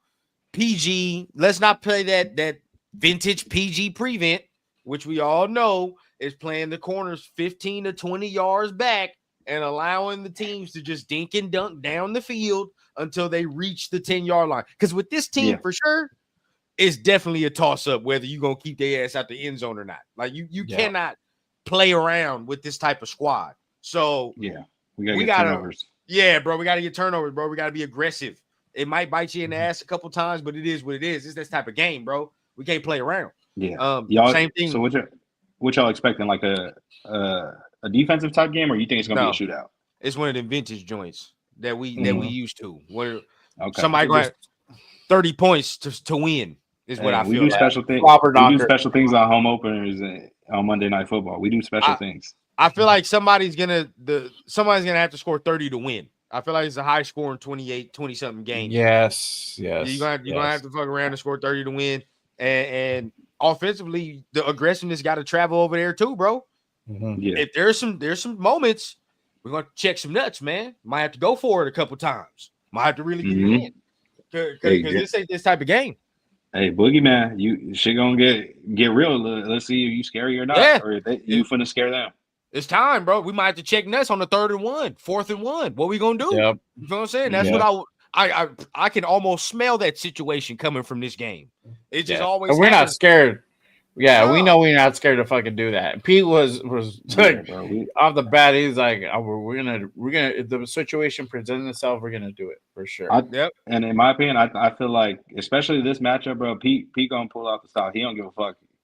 He already said it, bro. He remembers Jim, but he not no fond memories. That's right, because they're gonna do the same thing, bro. I guarantee they will do the same thing. They're gonna probably try to get us on a couple 4th downs. They're gonna probably try to keep their drive going and be aggressive. That's just the type of game it is. It's going to be an aggressive, all-out, no-holds-barred game. Expect that. Facts. Let's not start the game. Bro, start the game off aggressive, bro. PG, fuck all that prevent shit, bro. That's going to get us in a hole. Pause, but that... Yeah. Hey, bro. Exactly. Send the president, bro. Send President Maul on him. Thank you. Immediately, bro. Light his ass up like a blunt. We need it all, bro. We need all the pressure we can get. 100%. Appreciate everyone pulling up and rocking with us on this Saturday morning. Appreciate everyone already here as well. Close to 100 people in the building. Make sure you guys go ahead and smash that subscribe button. My keys to victory are as follows. We definitely offensively we need to go ahead and get the run game going. That's for 100%. Oh yeah, Got to get that. We got to get more than 50 yards per game. It has to be in the 70s. If we can get close to a clip, that's great. You already know what time it is. Now we know that Brock Bowers is going to be participating on Monday. He's going to be in the game. Got to go ahead and feed the ball to Brock, whatever way. If it's in a limited capacity, scheme him up, whatever. We still got to get Brock involved, get Michael Miller involved, and then we can go ahead and start airing it out to Trey, to Dante, to Jacoby. Jacoby's our workhorse. We're going to see probably the same, if not more, production from Jacoby come this game. And Gino, all I got to say is this, Gino, just be ready, dog. Be on your toes because you might have to go ahead and turn on those wheels, dog. Because if Kappa, which is most likely going to happen, Kappa's going to play, you got to have your wheels on, dog. So whatever way that looks like, if we need to go ahead and make sure that you're running and you're throwing those passes on the go, let's do it. Let's do it. Shout out to the wife right there. She already knows. She already knows what's up. Defensively, like you guys said it, like Mike just said it, we got to go ahead and light up Herbert. We got to go ahead and come with the pressure. Don't wait on that prevent. Scheme it up. However that's going to go. Like I said, you got to let Jamal loose early. If you do let him loose early, we're going to find success. We definitely will. Secondary, just don't get beat in the middle. hold it down as much as you can. I think if we find that pressure and we keep applying that pressure, I think our secondary is going to be okay. But if we start off slow like we did the last game, it ain't going to be pretty and it might get away from us really fast. And we don't want that. Yeah. We don't want that for sure. Let me hit this real quick. Score predictions. You guys give me your score predictions. Everybody in the chat as well. Make sure you guys go ahead and put your score predictions down below. If you're on Twitter, put your score prediction in there as well. Let us know. What do you think is going to be the final score? Who gets a dub? I'll start with you, Mike. What is your score prediction for Monday's game? So I'm predicting a shootout. I'm going with 34-27 Raiders. Damn. There you go. Breaking 30. Yeah. Oh, shit. All right. Yeah. There you go. What about you, Rundown? I'm on 31-28. Us. Got to get the 30s. Hopefully we don't, give up 200 yards receiving to Lad McConkey. Yeah. I'm damn near, bro. We're going to have to bring the Pope or something into the locker room before we fuck around. Before we go on the field. We need some blessings or something. Bro said we're going to need Chris Angel to go out there and perform holy water performance. Yeah. For me, I've been saying all week long, like 27-24 Raiders, we pull out the dub. We're going to win by a field goal. It's going to be like that fucking close of a game. We're like a 3.5 point underdog currently. And so I still continue seeing that same suit where we go ahead and pull it off literally under 10 points. So I think we come close to 30, but I don't think we break 30 yet.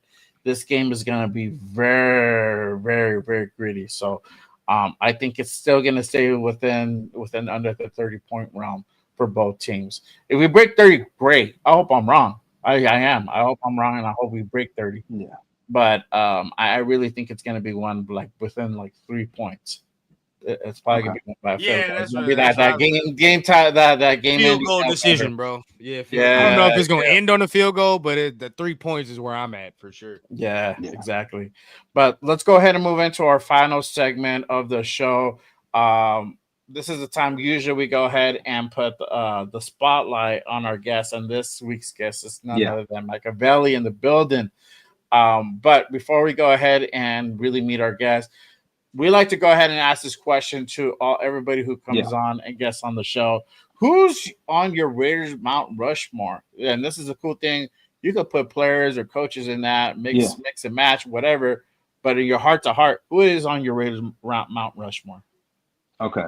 I know this gets tricky with people because for people, it's a little tough. And Respectfully, my apologies if I piss anybody off with this one, just because. Keep in mind, I'm 31, so I didn't get to see some of the all-time greats. But for my Mount Rushmore, I'm gonna have to. Of course, you gotta have Al up there. Al's the ultimate rated. You gotta have Al Davis. I'm gonna go with Mean Gene Upshaw. Might have Gene Upshaw up there. I'm gonna have to go with could you might go? I'll say Woodson. Charles Woodson's up there, and shoot, Mr. Raider, Tim Brown, bro. Those my four. Okay. That's fine. That's fine. Yeah. Always Charles Woodson, man. When Charles Woodson get in, I mean, everybody has Tim Brown. Yeah, bro. Shoot, both those guys are icons to me, bro. That's who I grew up watching when we was winning. When we was winning, they was on the team. I feel that. So, Now, yeah, well, there you go. That's a fact. Yeah, for sure. There you go. That's what's up. So let me go ahead and move into the final part. The spotlight. This is the time where we go ahead and meet our guests. So Mike, let me go ahead and start off with this question. Let me start from the beginning. Let me ask you, how long have you been a Raider fan, and what is that moment that really like made you fall in love with the silver and black? Shoot, honestly, I've been since birth, bro. Like my pop says it. The day I was born, bro, he was holding me in his arm watching the Raider game. So all 31 years of my life, I've been a diehard fan. I'd say the moment where it was like, yeah, I love this shit was, I'll say when I was younger, one of my family members actually took me up to Oakland Coliseum to go watch a game, and just seeing the tailgate and the energy and how it was, and we ended up winning that game. Like it was special, and that's when I was like, yeah, I'm locked in. I'm a Raider fan for life for sure. Yeah. There you go. Yeah. Go ahead, bro. Nah, we talk about the content stuff, man. I mean, how you feel so far on the content journey, man? Like really, we talk about it, but how did you start? Tell the people how you started, and also to how it's been going so far. Yeah. So I started off originally. Honestly, when I first got on Raider Twitter, I was a fan, just like most of the audience that's watching right now, and it started with the content. One day, I went to a music festival and I ran one of my buddies who's a fellow Raider fan from New Mexico, my buddy Mateo. And we were watching one of the songs, whatever. It was Jid. He was performing Stick. And we were like, man, it would be dope if somebody did some highlights to this. And obviously, all of us football fans, football players in the past, previous career-wise and stuff, we watch highlights on YouTube and stuff. And you see highlights and it's like, okay, that was dope. Like the plays are cool, but either the music sucks or the cut-up sucks something. And I'm not one somebody to be a hater or hate on nobody. So before I go out there and be like, oh, these videos suck or anything like that, I was like, let me try it myself. Because I know there's going to be somebody in the comments saying, oh, if you think like this sucks and you can do better, show us. So before anybody even got the chance to say that, I just started doing it. And my first tape was a Hunter Renfrow tape. I didn't expect it to go viral, but that shit went viral. And nice. After a while, a few content creators reached out to me and were like, hey, man, like you do this for real? Like you do videos? Like, this is for fun. And eventually they convinced me like, no, take this shit for real. And 2 years later, I got a gig at Sports Illustrated. Now I'm independent and we're doing my own thing. I got Blunts and Breakdown with my guy Raider Rundown on Fridays, and you'll be seeing breakdowns post game now. Whether it be a Monday or a Tuesday, you'll see a post game breakdown. And then obviously I got my video edits and BTB. Black Team Broadcast. We got that every Wednesday, 7 p.m. Pacific with my guy Trey Majors. And I'll have another special announcement real soon. We may be adding a third member to the show, but for now, we'll keep that in the vault. Yeah, there you go. Cool. And I'm glad you brought that up. So they could go ahead and tap into you on Wednesdays to the Black Team broadcast, Wednesday 7 p.m. And then you guys doing Bloods and Breakdowns now on Fridays. What time is that? 6 p.m. Pacific, right? Yeah, so that's gonna be 6 p.m. Pacific. For me going forward, letting everybody know going forward, Blunts and Breakdowns is gonna be members only. Going forward. So if you're not a member, make sure you tap in. But yeah, from next week going on, Blunts and Breakdown content is members only on the Rundown channel. So if you want to tap in with the film breakdowns, tap in with what we got going as far as that extra football, tap in with the little membership, man. Yeah, Yes, sir. there you go. There you go. For sure. Yeah, I got to get you for one of the solo shows, Mike. For sure. We got to go Definitely. ahead and Hell run yeah. it back for sure, 100%. But yeah, man, I appreciate you pulling up and tapping in with us and rock with us on this Saturday morning. Appreciate you taking time out of your day to go ahead Yeah, and most chop it definitely. up and just talk some Raider football, bro. Because this is Yeah, no doubt. this Hell is yeah. a really good game to go ahead and really dissect. So you guys brought the blunts and breakdown flavor to the show this morning. Hell yeah. 100%. Yes, sir. Yes, Yes, sir. sir. But we appreciate everyone pulling up and tapping in with us on this Saturday morning. Make sure you guys go ahead and tap in next Saturday for another edition of Good Morning Raiders. We will have another special guest. We'll have Murph from Raider Fan Radio will be Yeah. in the building. He'll be Let's go. chopping it up with Hell us. So make sure you guys go ahead and pull up for that one. Let them know what you guys have going on. Rundown, do you have anything going on for this weekend or Monday? Oh, the game. Yeah. Well, after the game, I'm starting a little short form thing on social media. Playing into the name is gonna be the rundown.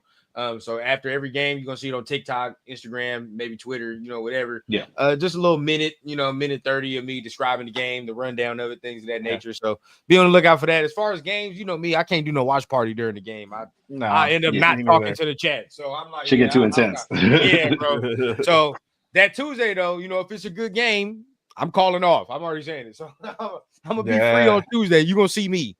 Whether we do our breakdowns, and I know you're gonna have your post-game reaction too. So I might pop in for that. But just bouncing around, man. Yeah.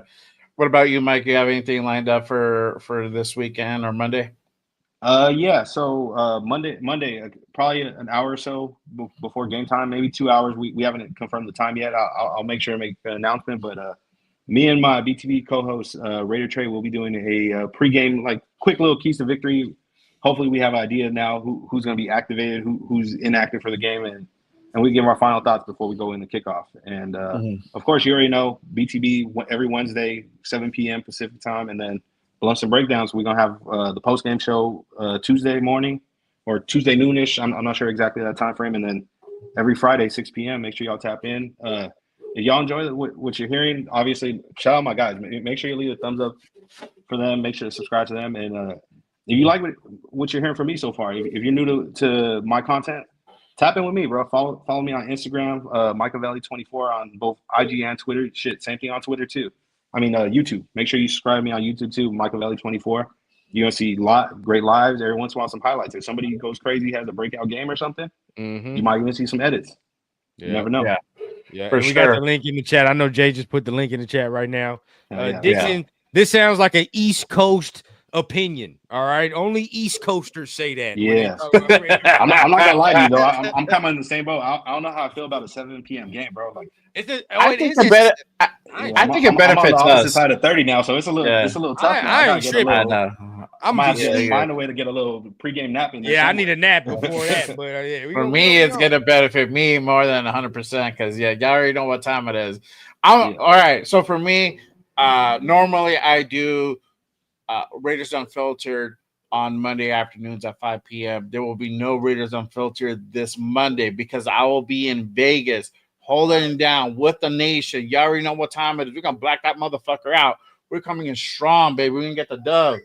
I'm going to be out there with the nation, out there with the Black Hole Brothers. I'm officially part now of the Black Hole. Shout out to the Albuquerque chapter. That is going to be my chapter now. So I'll be out there with Predator. We're holding it down. So I'm going to be doing the damn thing. But I will have a post-game reaction show. I already have it lined up.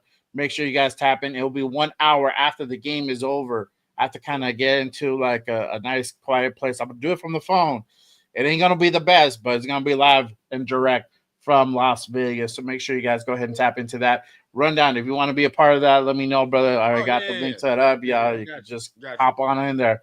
But make sure you guys go ahead and pull up for that post-game reaction show. Come Monday night, it'll be 1 hour after the game is over. It's going to be late, but we're going to be able to talk about it, whether it's a win, it's a loss. Most likely it will be a win. We can go ahead and talk about it. Y'all hear everything in the background live for where I be at. Whether it's going to be at Luxor or back at downtown, because I'm going to be in downtown we're gonna go ahead and chop it up and do the damn thing for sure. That's So tight. make sure you guys go ahead and pull up for that one. All right. But other than that, y'all, that is our time for today. Again, make sure you guys go ahead and pull up and tap in next Saturday for Good Morning Raiders. And make sure you guys hit that subscribe on all the channels. I have Mike's already in the chat and also on the description pinned down below. So make sure you guys go ahead and smash that subscribe button for sure for our guy one time. All right. But other than that, we'll see you guys next week. I'll see you guys Monday night. Yeah, Monday night in Vegas man. after that dub, baby. We gonna go. get it in, man. I'm ready Let's for do it. it. Yes, sir. Yes, sir. All right, y'all. Peace. We'll Much see you love, guys y'all. Be next safe, time. man. Much One. love. Yep. All right. Thank you. Peace.